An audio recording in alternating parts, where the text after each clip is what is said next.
On behalf of Ishmael Reed Publishing Company, we thank you for joining us to celebrate the publication of new and selected Yuri, Writing from Peeling Till Now by Yuri Kageyama. Her collection of poetry and short stories published in 2011. And we do also want to thank Bob Holman, David Brolard, and the rest of the staff at the Bowery Poetry Club for making it possible to be here tonight with you. A couple of rules. As we are already doing documentation, please no photographs or video without prior consent from the artists. And also please turn off cell phones and pagers and other devices that make noise.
Likes living in Tokyo because she never felt she fit in her surroundings quite as well when she was growing up in the Washington, D.C. suburbs, the only Asian in her class.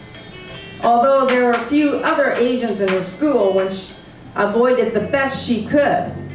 So embarrassing was it to be reminded of how she looked, how she stuck out. The straight black hair, the almond slant gook eyes, dark, not blue and airy like the others. And the pale yellow sallowness of her skin, almost a khaki tone, sand of the desert, dried fruit rinds, not translucent and crystalline like a Botticelli painting like the others. Miu used to sit in the foggy mist of the bathroom, scrubbing her arms in the tub, hoping, praying to turn white. Here in Tokyo, her skin turned suddenly a normal color. It caught even herself by surprise. If she sits crossing a frail booted leg on the sidewalk railing of Harajuku, lazily watching the street peddlers and costume play teenagers, she knows she blends in so perfectly. Boys even try to pick her up as though she's any other Japanese girl waiting for such advances. Honey milling inside sweet, pungent, but colorless. Back in the US, the boys who bothered to desire her were those with a fetish for Asian women. The ones with a string of Asian girlfriends, one after the other, and in her neighborhood that required some searching. When, for whatever reason, they broke up, she'll find out he had hooked up with yet another Asian girl. Being Asian was a brand, a categorization you could never escape. Dating Asians was out of the question. There were only 2 or 3 Asian males for miles around, and they were fat, or ugly, or had a white girlfriend.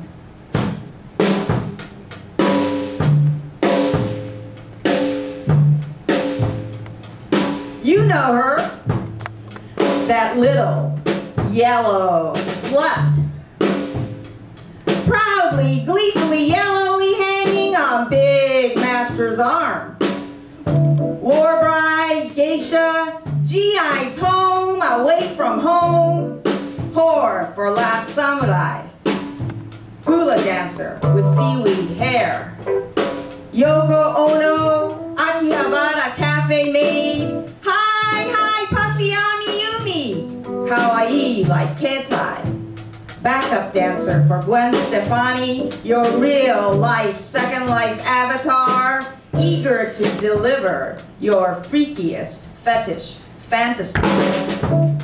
Disco queen, skirt up the crotch, fishnet stockings, bow-legged anorexic raisin nipples, tiptoeing roppongi on stiletto heels.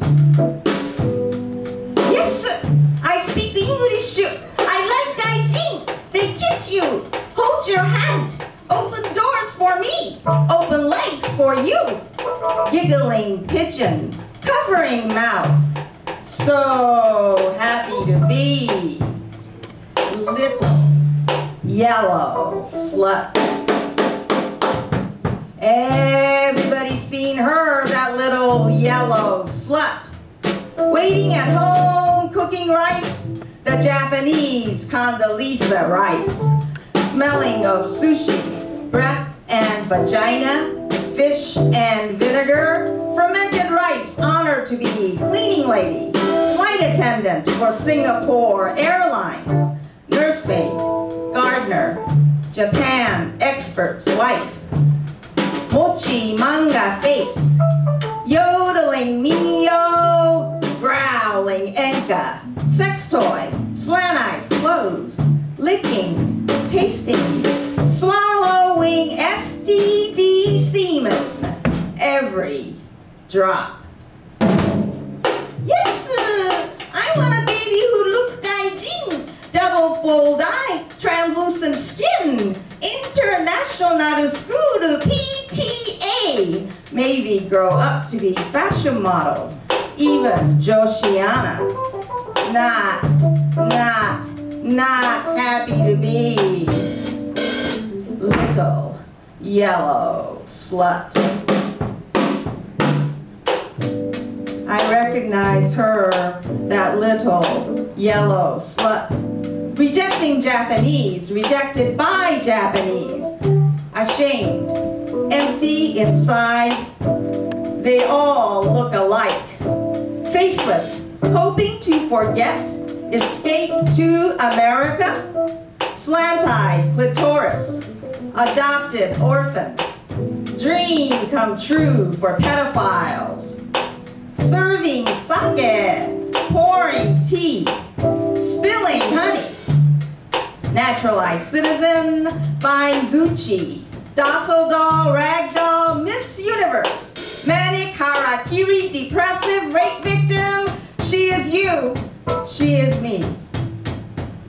Hai, ego wakarimasen. Worship the master for mind, matter, muscle, money. Body size correlates to penis size, waiting to be sexually harassed. So sorry, so many, so sad to be little yellow slut.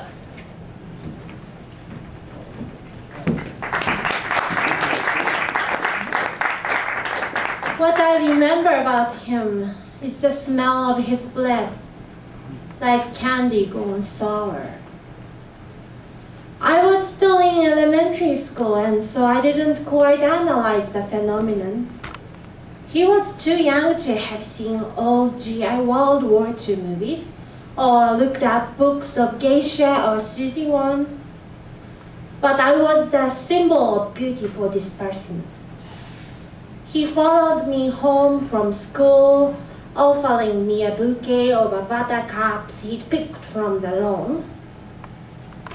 He caught my arm and we tumbled together on the grass in stimulated intercourse, male body on top of female body, his breath over my breath. Secretly, I hated him.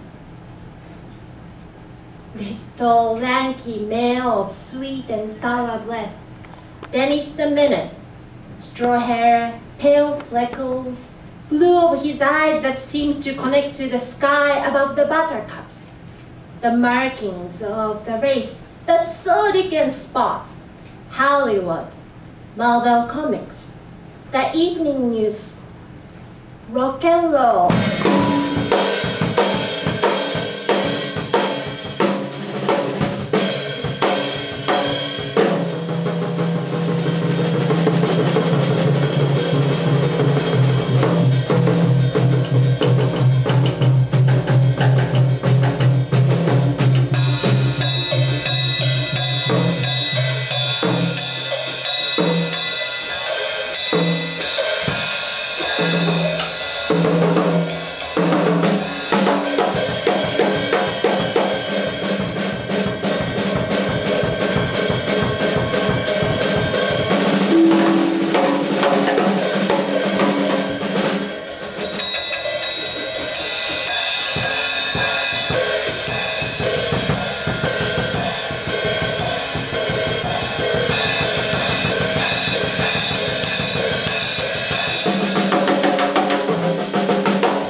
Pocahontas, Susie Wong, Sally Hemings.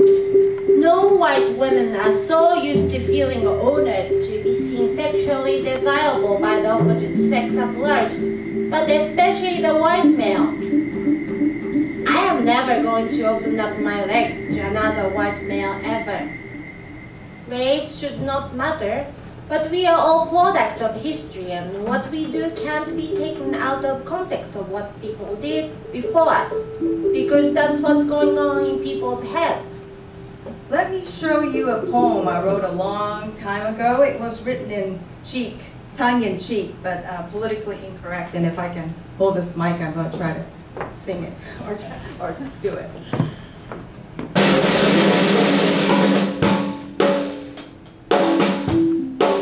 White man with the silky blonde hair, the emerald blue eyes, and the cool $1 million grin. I won't mind being a Susie Wong for you, cause I'm tired of the laundrymen and the dirty restaurant cooks who can only smell of wonton soup and talk about chow mein. They don't have the powers, the style you do. Seems you gotta be white to really be a man. Long, sleek legs with the acid rock walk in the hot, tight pants where the warm prick dwells. It's okay, you see only the race in me, just a stereotype, not my personality. It's okay, cause white man, you have whiteness to give.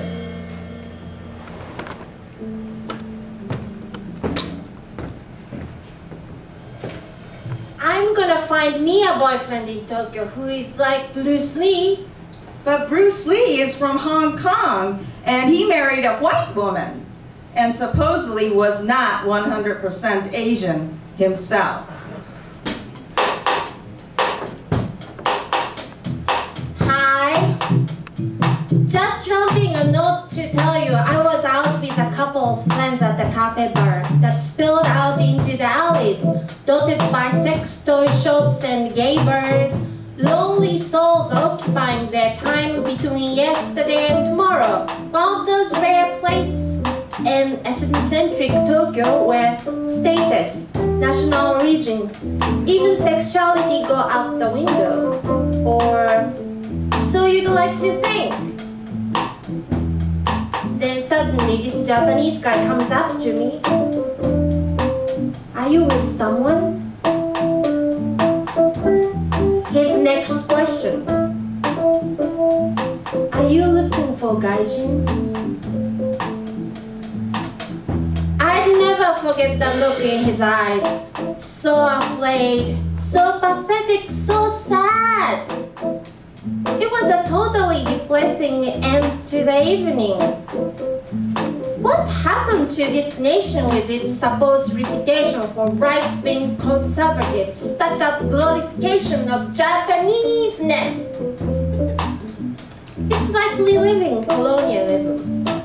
You read about how Japanese women are staying single because they earn their own livelihood and don't find their marrying lifestyle particularly attractive. But my question is, do they find the Japanese male attractive? It would be a total lie to deny this phenomenon. Hordes of Japanese women who thrive on relationships with foreigners, seek them out at bars, hang from their arms, modern-day Susie ones, and worship the foreigner, even attractive ones, for their foreignness. There's a sexual crisis of some sort going on between the Japanese male and the Japanese female. They don't find the physical traits, mannerisms, social connotation from their own peers erotically arousing. They find the alien intriguing. Help! How can you blame the Japanese female for seeking Western-style liberalism and attitudes toward women? And how can you blame the Japanese female for their definitions of sexual beauty and sexual relationships when they have been fed Hollywood from birth? And how can you blame the Japanese female for seeking personal partners outside Japanese society, their personal lives fitting like a jigsaw puzzle into the larger oppressive landscape of race, sex, and class? When Black Power rose in the 1960s, part of that was an awakening by the people to face up to that, to overcome those larger social forces in their personal lives by redefining beauty, sexuality, love. But cooking for, sleeping with, kissing for the male master simply don't get fixed by switching his color. Staying within one's color certainly simplifies the dilemma by at least knocking off one possible horrible fetish.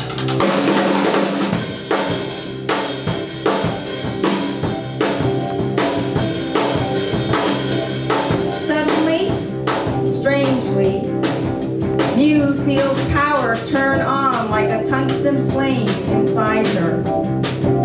Maybe that hot spot in between her breasts and her breath turns a bit quicker, warmer. As a young Asian female, she never feels power anywhere else. At high school, at shopping malls, at summer jobs, even at home, she has long grown used to her role that is not to challenge, but to accept and to approve. But in that dingy darkness of that Tokyo club, she and others like her have truer, deeper powers. The heads turn, their eyes shiny like those of hungry animals in a cave, sniffing for prey. She knows all she has to do is return that look to have them do whatever she wants. Get off their chairs and a scamper rushing to her at her beck and call. Hi, are you alone? What's your name? Do you want a drink? It is merely up to her whim to choose which of these young men will be that lucky one. She doesn't want the easy ones. She doesn't want the obviously handsome ones. Being so easy and so obvious, such a catch does not speak to the heights of her powers. That's not the kind of entertainment she is looking for on this night out on town with her girlfriends. Her shoulder-length hair neatly rolled like Cinderella's. Her skinny legs showing flesh, stockingless beneath her short, patent leather black boots. Her clutch bag covered with Swarovski crystals. The man must be worthy of all this work and investment and taste, she thinks, laughing to herself.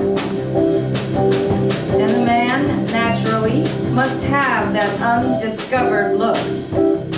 Shy, quiet, and impeccably innocent, downcast eyes hiding under soft bangs. He doesn't know how beautiful or how bestial he can be until he meets her, she muses. She doesn't have any specific characteristic in mind. He doesn't have to be tall, dark, smart, rich. He can be anything and everything, as long as he has that something special that makes her feel powerful, not only over him, but over everyone else who has looked down upon her for being Asian, young, and female, and has forgotten to credit her with the intelligence, insight, and passion of choosing how to live life. He must look at her as his all in that moment, when they exchange glances and he approaches her and they dance, moving their hips in time to that deafening beat. And he must believe, as she does, that they have known each other from the beginning of time. Which one is that special man? She scans the scene, taking her time, going from one dirty room to another, balancing herself carefully on the spiral metallic staircase on golden stiletto heels. When she sees him, it can't be more definite or fatalistic. She walks up to him, standing, looking bored, so undistinguished and so plain and so unknowing by the giant speakers blasting with noise. So one way is this selection, hers and not his. He may even be there waiting for his girlfriend, or he's drinking away his disappointment because his girlfriend has chosen to go somewhere else. Or luckier still, he has just broken up and isn't quite ready to look for someone new. This is important, that she picks him, not the other way around. She reaches up to his neck, pulls his face down gently, as though she needs to whisper an urgent question. He accommodates, not too eager, just because he is trying to be nice to someone who may have a question. And as he faces her, she puts her mouth to his, forcing her tongue through his cold lips, and their tongues merge as one in the best kept secret in that club, that night, that city, that universe. Her mind goes blank, and all she sees is that soft black oneness inside her head, swirling, and she feels happy, as though the games people play and the question of who is powerful no longer matter.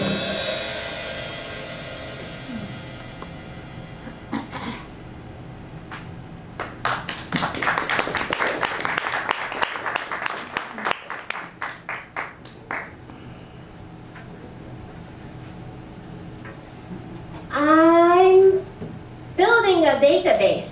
What? I figure you have to be scientific about this procedure.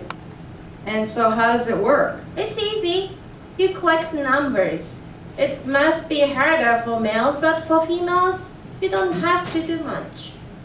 And how many have you collected? Lots. I haven't checked.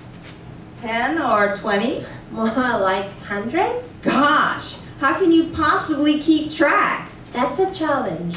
All male, young, eager to get into bed. Very, very boring. But I write down what they said and stuff, and I can sometimes even take their photo with my cell phone. My cell phone has a better digital camera than my camera. Well, at least you're getting around and meeting a lot of people and learning about Japan. And no sense rushing into settling down with one person. Maybe I could have gotten someone better if I had held out too. Oh, don't say that. You have a great marriage. Thanks. Well, so what do you do with all that information? You call one of them up randomly when you need to go out or something? Something like that?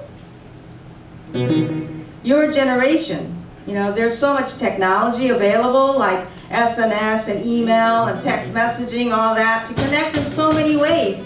Maybe you don't feel like you checked out all your options unless you build a database. The world was a simpler place when all you did was sit around at home and wait for a call on that fixed line. You didn't do that, did you? Of course I did. Everybody did. Well, what if he calls you and you're out? You miss that chance to go out with him. How could you stand that?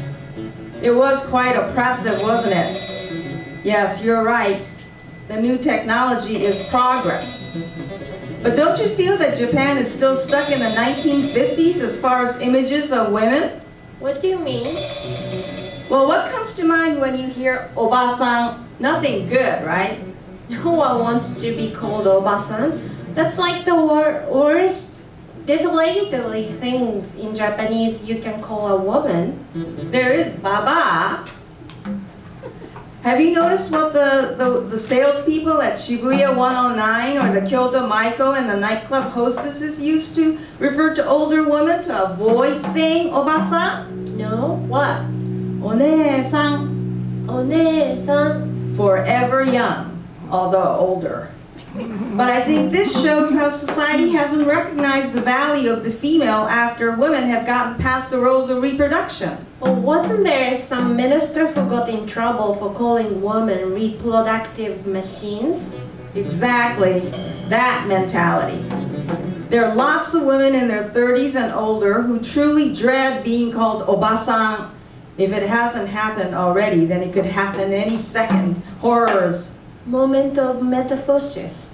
Society declares you useless for preservation of the species. I like being Obasan. I am proud of being Obasan. Okay, Obasan. Obasan is a title that you can earn as a woman when you grow older and wiser and better. Sounds a bit like sour grapes, doesn't it? But I think I learned so much about womanhood, maybe personhood, through my motherhood. Or through my son, I guess, or having a child. That's wonderful. All the years my son was growing up, his friends who spoke Japanese would call me Obasan. They would look at me with those big innocent eyes of theirs, trusting me because I was their friend's mother. It's respect I earned not only because of my relationship with my son, but also my son's relationship with others. That's why I get to be Obasan. It's real and very beautiful and full of dignity, not some derogatory place in the hierarchy as defined by sexual desirability, work performance, whatever. It's deeper than all that. It is, and it should be like that. Women have to be proud of being Obasan. Of course. Obasan power! That's a good way to put it. But all you see in the Japanese media much of the time are Obasan rushing to bargains, gossiping, taking flamenco lessons. What's the solution? I'm not sure. Data show Japanese women are choosing not to get married and not to have children, even if they do by some miracle get married. I try to tell young women this every chance I get, but it's the most important experience in life to have a child, okay? No one really told me this. I was lucky I did get married and have a child. But the common wisdom back then was that women had to prove we could be just as good as men. And so worrying too much about marriage and children was seen as backward, something that women who weren't liberated did. Not women who wanted to make something of themselves and have careers. I want a child. Maybe not now, but I want a baby someday. You will. You will. And you have plenty of time to build databases and everything else. This database I'm building isn't about that though. I'm not sure what it's about. But I don't want to be trapped into someone just because he picked me out from the crowd. Why do I have to wait for some coincidental accident in the office elevator or some freakish event like in a TV drama to meet someone? Maybe old-style Japan was onto something when they had omiai. That's pretty orderly. So Japanese. Then I wouldn't have to spend all this time on a database. Someday you will meet that special person. That man who will throw that whole database out the window. How do you know? You'll know, and you won't have to ask. I will hear my heart go doom, doom. Oh, I think that's just the music blasting off at the club. I probably won't be able to get. It's so loud in there!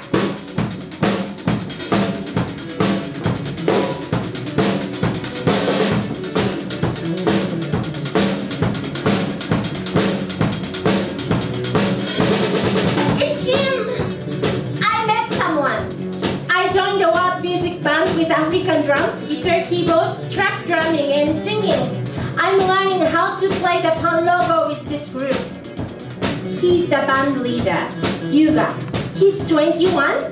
He has the most beautiful dark eyes like those of a wise elephant. He writes songs about being free, being in love, and never forgetting the passion for life. And what is fascinating about him is that he is not interested in money, status, and careers. He works for a Tokyo.com that is contracted out to create ringtone for mobile phones. It's lucrative business because every tune on the Japanese pop chart has to be programmed into a ringtone. But there's a special software to do it, so it's pretty easy, leaving Yuga a lot of time to work on his art, like composing, writing lyrics, collaborating with illustrators, rehearsing for performances, and working on sound engineering or recording. Some of his songs are movie scores because the trend for some of the most mainstream Japanese movies lately is to use indie soundtracks. He has never been abroad. He doesn't even have a passport. He speaks with a slight accent of the Sea of Japan, which makes the speaker's tone softer than the Tokyo dialect, as though the person is somehow in perpetual doubt. He calls me Miyu-san. It sounds so sexy!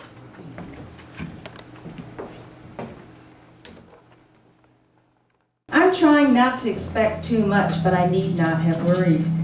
Descend from the streets into that tiny smoke-filled club packed with kids in hats and t-shirts, and the music there is so feel-good, giggles-provoking, and harmonious Japanese style. It's like soaking in sudsy, lukewarm tub water. Admission is 2,500 yen for an all-you-can-eat meal, included evening of music. Mary Chan is a trio that performs original Japanese language versions of Cuban and other Latin music. Hearing Japanese sung and yelled in Latin fashion is somehow funnier than you think.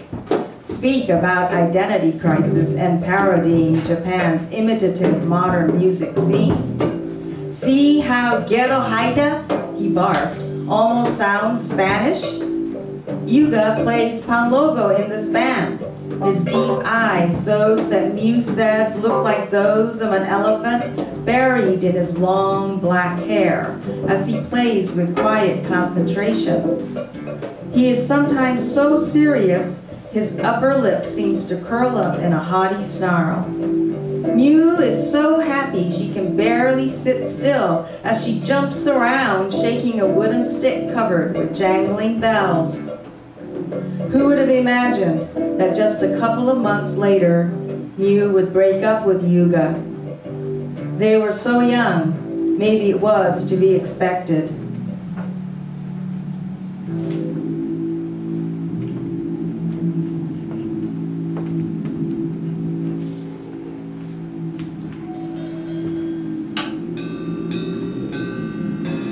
Started with squall about how to play a musical phrase in a rehearsal in our tiny apartment. But when I shouted back, he slapped me, then pushed me down on the tatami mat. I almost hit my head on the corner of his desk. I had to move out immediately. Hyuga said he couldn't end the painful cycle of violence. He was beaten as a child while he was growing up. His parents were very strict with him because he was an only child, and they had such great hopes for him. He was the kid.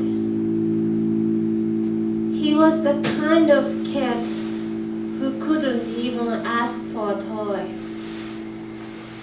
The parents would spank him and beat him and kick him and push him out even in the winter, naked out into the backyard.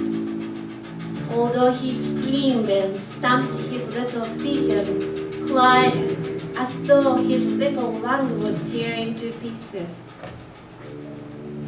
But sometimes, when he feels that rage burn inside him, he is still that kid, and he can't stop himself when he wants to set things right. And he must hit that person in front of him whom he loves so dearly, yet who is acting in a way that he despises. It's totally messed up. He says he can forgive his father. But I am not going to forgive him.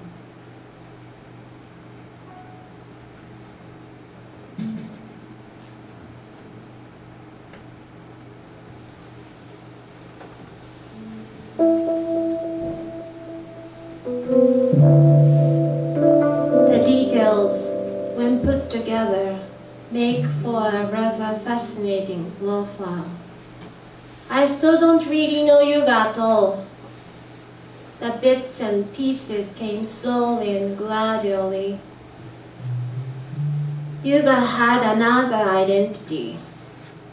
He went to clubs to pick up women. For this, he went by a first name Ryuga, which still sounded enough like Yuga, so that if someone called out the name, someone who really knew who he was, who happened to be at the same club, the same party, or the same sidewalk, "Hey, Yuga!" The girl he was trying to seduce wouldn't find out he had told her first name, the lie, the other identity. Yuga, who wasn't a poor musician at all, but an up-and-coming recruit at the PR firm, who had money and was on his path to fame. I thought I wanted to find human relationships that were devoid of the separation of racism, to link with people in a way that wasn't tainted by the values of racial stereotypes. I just wanted a man who would look at me and not see a Jap before he saw anything else. But when Yuga was Yuga, when he wasn't practicing music with us, when he wasn't falling over his studies, he was talking to strange women as Yuga, in darkly deafening club after club, whispering strange nothings into their ears.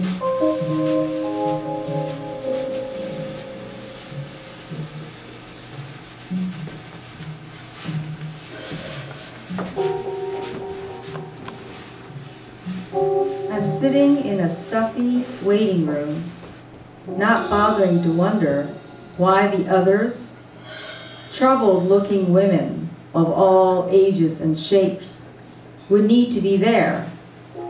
It is clear birth is not the reason we are all here, even the nurses in pale pink outfits and the feminist gynecologist with the stern voice. I am too nervous and worried to feel shame or guilt I just want Mew to come out from behind the curtains where she has gone, safe and alive and in one piece, and the job done. This is not a good feeling, but this is all I can think.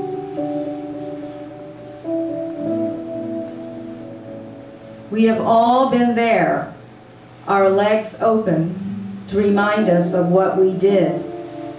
Not with just anyone, but a man we truly loved, but maybe who didn't love us enough. The chilly metal enters like an uncutting but unfeeling knife, merciless, guiltless, sinless, until our drugged mind leave us. Start counting. 1, 2, 3, 4, like angels who have given up. And we feel nothing, and we remember nothing. We do not think of the baby that was, that could have been, that never was.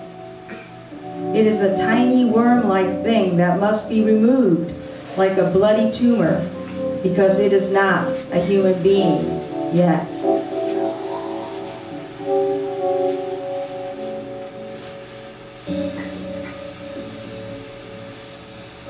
And I only want her to come out of there from behind the sterile curtains, safe and healthy and smiling. I know she doesn't want to part with this human being that never was. She wanted it to go on and on, feeling that person inside of her. It's not something you should do immediately. That's not right. She has waited a week alone. She has not told anyone. I don't realize this. All I am thinking about is her, not the thing that is inside of her. But the baby who never was is that child who never was. That grandchild who never was. The future of the race, generations to come, who looks like your grandfather, your father, your son, the man you love, those little feet that run to you and bring snotty cheek against cheek, filled with life when you are only nearing death. When she finally comes out of her drugged sleep, walks courageously to me in the waiting room, faking a smile, her breath smells like an old woman.